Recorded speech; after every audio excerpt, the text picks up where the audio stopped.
So good morning guys. So for today's video guys, pagkukuhanan ko na naman to yung mga papaya guys, kasi medyo masikip sila dito, baka hindi gaganda. So tatanggalin natin to guys. Ito ganito kalaki nang guys, hindi ko na nasubukan pa to pumanim ganito kalaki. Iwan ko na lang kung mabubuhay pa siya, pero yung unang binunod ko guys na mas malaki dito, sumibol na siya guys. Tapos ang kagandahan din dito sa tinanim ko ng ilang araw na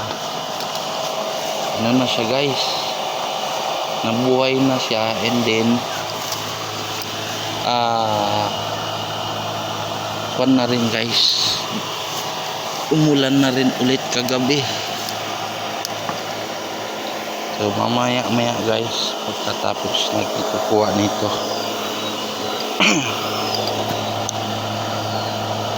pakita ko sa inyo yung tinanim ko, at hindi na lahat. Ito pa, hindi na to gaganda guys pagka magsasama-sama sila dito. Kailangan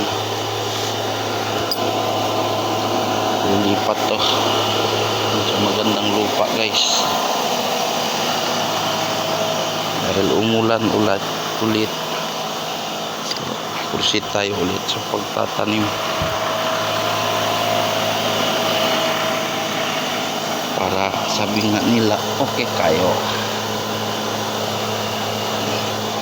And then ito guys, tatanggalan natin to lahat ng dahon, kasi kung hindi natin to tatanggalan ng dahon, pag biglang init, sobrang init niya, and then hindi natin tatanggalin yung mga ilang araw dyan yung init, hindi natin tatanggalin yung dahon niya. So yung dulo niyan guys, bibigay, gawa nga hindi natin tinanggalan ng dahon. Magkukusa naman yan guys ng nung tawag dito, magkukusa naman yan yung dahon niya, magkakabahan yan ulit kung mabubuhay na talaga siya. Kung mo malalaman pag nabuhay na siya, gawa na may dahon na panibago. Pakita ko sa inyo guys, ilang araw pa lang yan. So yan na yung papaya natin guys. Wah, iba ng dahon na yan. Yan.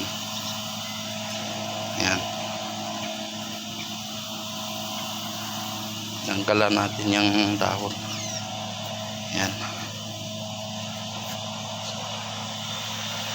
So yan guys, subscribe na lang at i-follow na rin sa aking Facebook page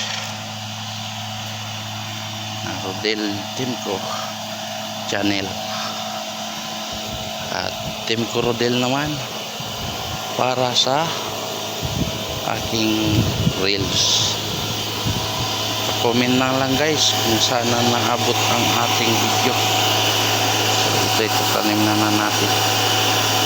So hanggang dito na lang guys, and thank you for watching. Bye bye.